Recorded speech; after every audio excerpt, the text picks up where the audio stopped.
Hello বন্ধুরা, আসসালামু আলাইকুম। কেমন আছেন আপনারা সবাই? আশা করি ভালো আছেন, সুস্থ আছেন সবাই সবার পরিবার পরিজনকে নিয়ে। তো আজকে রোজ শনিবার, আগামী শনিবারে তো মানে গত আর কি আগামী না, গত শনিবারে তো কোরবানির ঈদ হয়েছে 7 তারিখে। তো আজকে শনিবার, দেখতে দেখতে আর কি ঈদুল আজহা এক সপ্তাহ হয়ে গেল। তো এখন স্কুল শিক্ষা প্রতিষ্ঠান অফিস আদালত সব খুলে গেছে, কিছু কিছু খুলছে আজকে। আর এখন তো শুক্রবারেও অফিস শিক্ষা প্রতিষ্ঠান শনিবারেও তো সব শিক্ষা প্রতিষ্ঠান খুলে দেওয়া হয়েছে। তো আমার বাসার পাশে আর কি, আমার বাসার নিচে যে এনজিওগুলো খুলে গেছে আজকে শনিবার, এক সপ্তাহ হয়ে গেছে ঈদ হলো। আসলে দেখেন বন্ধুরা, চোখের পলকে কিন্তু এক সপ্তাহ হয়ে গেল। দেখতে দেখতে ঈদুল আজহাটা কেটে গেল কীভাবে, এক সপ্তাহ। এভাবে আমাদের জীবনের দিনগুলো একটা একটা করে কেটে যাচ্ছে আর কি।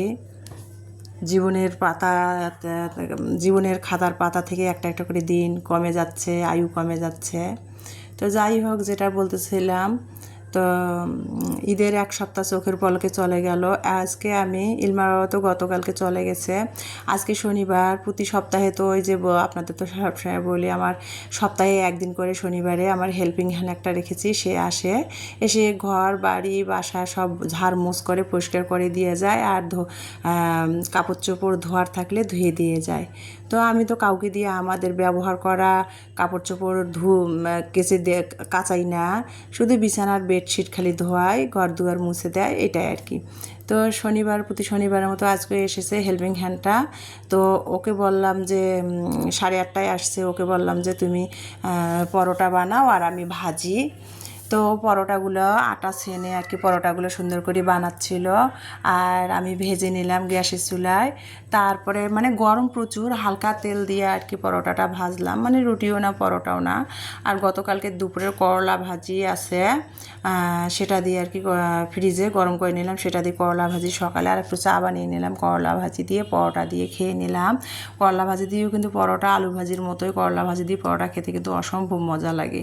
তো যাই হোক, খেয়ে নিলাম সকালের নাস্তাটা। তারপরে মেয়েটা ঘরগুলা পুরো পরিষ্কার করে ঝাড়ু দিয়ে ও মোছা শুরু করে দিল, ফার্নিচারগুলো কিছু পরিষ্কার করছে অফ ক্যামেরাতে। আর A to Z video share করা তো সম্ভব না, অনেক ভিডিও বড় হয়ে যায়, তাই একটু করে কেটে কেটে নিয়েছি। তারপরও প্রায় 13 মিনিটের ভিডিও আমার আজকের হয়ে গেছে। তো যাই হোক, যেটা বলতেছিলাম, পরিষ্কার পরিচ্ছন্নতা এগুলো আর কি ভিডিও শেয়ার করতে গেলে কিন্তু আসলে চাইলেও কিন্তু শর্ট করা যায় না, লং হয়ে যায়।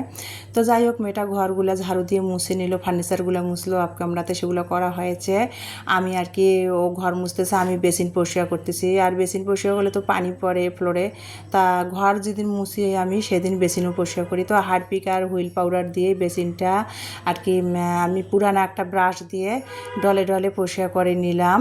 তারপরে আর কি মেয়েটা ছাদে চলে আসলো, ওকে বললাম যে চলো ছাদে খোলামেলা আর কি বিছানার বেডশিটটা আর কি ঈদের মধ্যে পেরে দিয়েছিলাম, কেচে দাও একটু।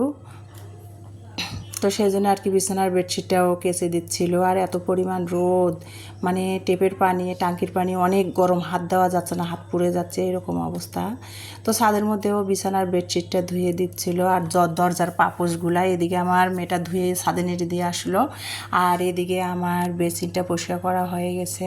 বেসিনের মধ্যে কিছু মানি প্ল্যান্টের গাছের আমি চারা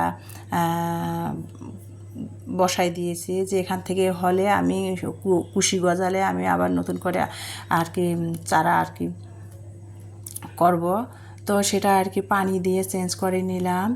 আর এত পরিমাণ গরম, গাছগুলোতে ভাবলাম যে একটু মানি প্ল্যান্টের গাছগুলোতে ভাবলাম একটু বেসিনে নিয়ে যে পরিষ্কার করে পানি দেই। তো পানি এত গরম, গাছ গরম পানিতে মরে যাবে, এরকম অবস্থা। তো যেটা বলতেছিলাম, এই যে বেসিন পরিষ্কার করে নিলাম, আর এই যে মানি প্ল্যান্টের গাছের পানিটা চেঞ্জ করে দিলাম। বেসিনের মধ্যে সাবান নাই, তো সাবান একটা মিনি সোপ দিয়ে দিলাম, দিয়ে তারপরে আর কি আর বন্ধুরা, কষ্ট করে যে কোনো জিনিস পরিষ্কার করলে যখন ক্লিন লাগে, ভালো লাগে দেখতে, তখন কিন্তু বারবার চায়া থাকতে মন চায়, অনেকটা শান্তি লাগে, মনের তৃপ্তি আসে। আসলে আপনাদের কার কার এরকম হয় কমেন্টে জানাবেন তো। যখন কষ্ট করে বাসা বাড়ি পরিষ্কার করে, ঝাড়মুছ করে, ক্লিন করার পর যখন দেখতে সুন্দর লাগে না, তখন মনে অনেকটা প্রশান্ত এসে যায়, তৃপ্তি লাগে। তো যাই হোক, সকালবেলায় নাস্তা খাওয়া হয়েছিল। তো প্লেট বাটিগুলোও আমার তো আর কি ডিসরাক নাই, তো এই মিরচিপের মধ্যে প্লেট বাটি, ভেজা প্লেট বাটি রাখলে না তলে আর কি একটার পানি আর এক সেলফে যায়, সেজন্য আমি পরিষ্কার একটা মোটা টাওয়েল বা পেরেট বাস্কের পাশে আর কি ভেজা প্লেট বাটিগুলো রাখি। পানি যখন ঝরে যায় তখন আর কি মিরচিপের মধ্যে রেখে রেখে দেই। তো সেটাই করতেছিলাম। আর যখন পানি ঝরে যায় তখন গুছিয়ে নেই, এক গাদা আবার হলে ভেঙে যাবে, কাঁচের প্লেট বাটি কিছু কিছু তো আছেই। তো যাই হোক, টেবিলটা মেয়েটা পরিষ্কার করছে, আমি আবার শুকনা কাপড় দিয়ে টেবিলটা, যেহেতু গ্লাস, কাপড় দিয়ে পরিষ্কার করে নিলাম। টেবিলের মধ্যে যে, ডাইনিং টেবিলের মধ্যে যে আর একটা আমি গাছ রেখেছিলাম, তো সেই গাছের আর কি ডাল রেখেছিলাম, সেটার পানিও চেঞ্জ করে দিব। ভাবলাম যে টেপের পানি এত গরম, ফ্রিজ থেকে ঠান্ডা পানি বের করে আর কি গাছের মধ্যে দিচ্ছিলাম, যে গরম পানি পেলে গাছগুলো আরও শুকে যাবে, মরে যাবে, পেকে যাবে পাতাগুলা। এদিকে অপর সাইডে কিন্তু আমি ভাতও বসিয়ে দিয়েছি রাইস কুকারে। যে পরিমাণ গরম, কারেন্ট যে কখন যায় ঠিক নাই, 12টা বেজে গেছে যেহেতু অলরেডি আর কি। এদিকে ভাত হচ্ছে আর এদিকে অপর সাইডে আমি কাজগুলো করে নিচ্ছিলাম। তো এই যে গাছের যে আমার কিছু কিছু মালি প্লান্ট, পাতাবাহারের গাছগুলোর যে পানিগুলো চেঞ্জ করতেছে, টেপের পানি গরম, সেই জন্য আমি ফ্রিজ থেকে ঠান্ডা পানির বোতল বের করে গাছের মধ্যে দিয়ে দিচ্ছি, যে ঠান্ডা পানিতে গাছগুলো অনেকটা সতেজ থাকবে। তো এটার পানিও চেঞ্জ করব আর কি। মানে বাড়িতে ঈদের মধ্যে অনেক ঝাম লাগালো, ইলমার বাবা ছিল, এগুলো করা হয় নাই। তো ভাবলাম যে আজকে পুরা বাসাটা ক্লিন করতেছি, তো সেগুলো গাছের পানিগুলো আর কি চেঞ্জ করে দেই। তো বোতল থেকে ফ্রিজের পানি দিব, এটাতেও ফ্রিজের পানি বোতল থেকে বের করে দিচ্ছিলাম, দিয়ে পাথরগুলো দিব। আর পাথররা দিলে আর কি, সাদা সাদা পাথর দিলে না দেখতে সুন্দরও লাগে, আর পানি আর কি পাথর পানি আর কি অনেক শীতল থাকে, ঠান্ডা থাকে। তো সৌন্দর্যের জন্য আর পানিগুলোকে ঠান্ডা রাখার জন্য পাথরটা একটু দিয়ে দিলাম। তো এই যে এখানে চারা বসাইছি, পানির মধ্যে রেখে দিয়েছি। আমি 2 দিন পর পর পানিগুলো অবশ্য চেঞ্জ করে দেই, অনেক সময় আপনাদের শেয়ার করি, অনেক সময় করি না। তো এখান থেকে শিকড় গজালে আবার এটা আমি মাটিতে পুঁতে দিব, মাটিতে আর কি লাগাবো টবের মধ্যে।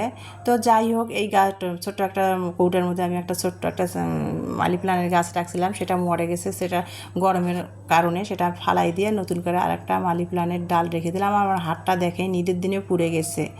আসলে কি আর বলবো, ঈদের দিনে হাতটা তাড়াহুড়া করে কাজ করতে যেয়ে, আর ঈদের দিনে অর্ধেক বেলা কোরবানির আগ পর্যন্ত রোজাও ছিলাম, তাড়াহুড়া করতে যেয়ে না হাতটা কি পরিমাণ পুড়ে গেছে। আমরা যারা মধ্যবিত্ত বা মধ্যবিত্ত না, ভালো আর কি পরিবারে বলেন, নিম্ন পরিবারে না, আমরা যারা সাধারণ হাউস ওয়াইফ, তাদের কত পোড়া যায়, হাত কেটে যায়, সেটে যায়, সেই জ্বালা পোড়া নিয়ে কিন্তু সংসারের সমস্ত কাজ করতে হয়।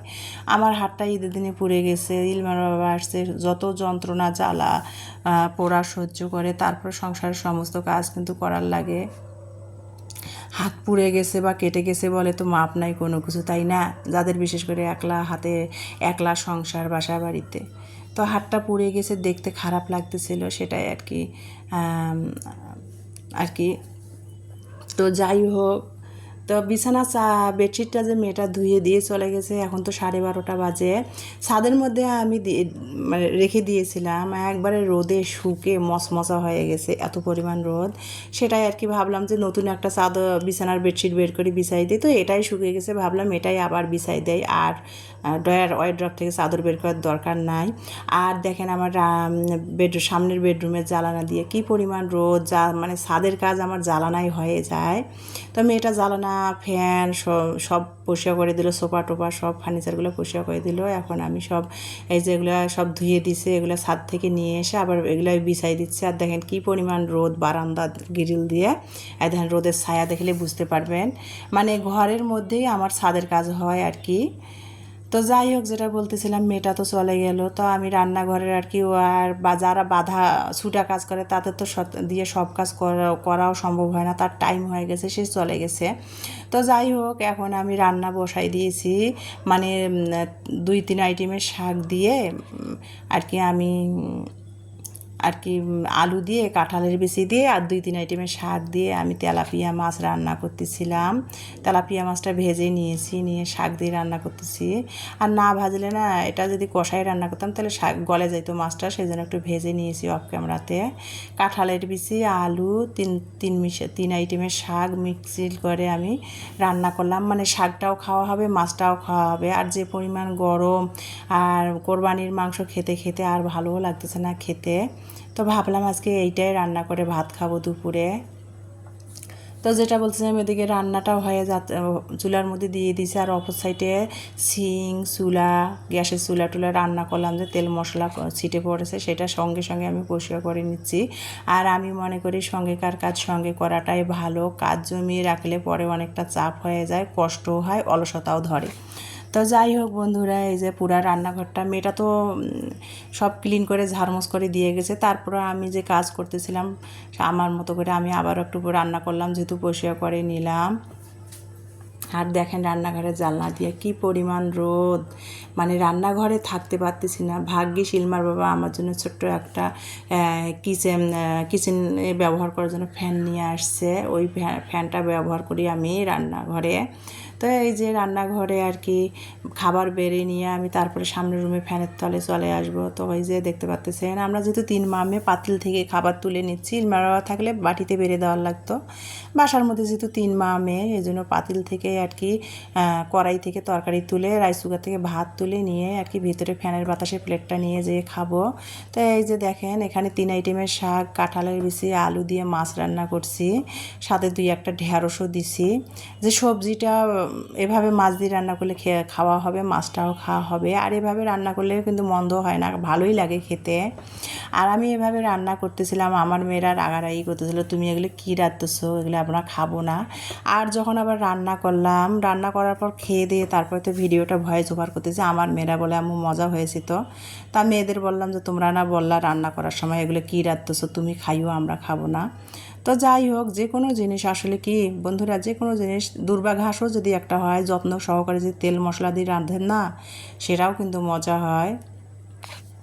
তো যাই হোক, যেটা বলতেছিলাম, তো এই যে দুপুরের খাবারটা খাচ্ছি। আর এভাবে রান্না করলাম, গরম রান্নাঘরে বেশিক্ষণ থাকতে পারতেছি না, শাকটাও খাওয়া হলো, মাছটাও খাওয়া হলো, মানে শর্টকাট রান্না। সবজি গরমের মধ্যে খাওয়া হলো, মাছটাও খাওয়া হলো। আলাদা আলাদা রান্না করতে গেলে তো প্রচুর গরম, রান্নাঘরে থাকতেই পারতেছি না। তো যাই হোক, যেটা বলতেছিলাম, দুপুরের খাবার খেতে খেতে আপনাদের মাঝ থেকে বিদায় নিব। তো আমার ভিডিওটা দেখার জন্য আমার প্রিয় আপু ভাইয়া, আমার দর্শক বন্ধুদের অসংখ্য অসংখ্য ধন্যবাদ। আমার নেক্সট ভিডিও দেখার সবাইকে আমি আমন্ত্রণ জানাচ্ছি। ততক্ষণ সবার জন্য দোয়া রইল, সবাই ভালো থাকবেন, সুস্থ থাকবেন। আর প্রচুর গরম পড়েছে, তরল জাতীয় জিনিস খাবেন, শরীরের সবাই যত্ন নেবেন। আল্লাহ হাফেজ।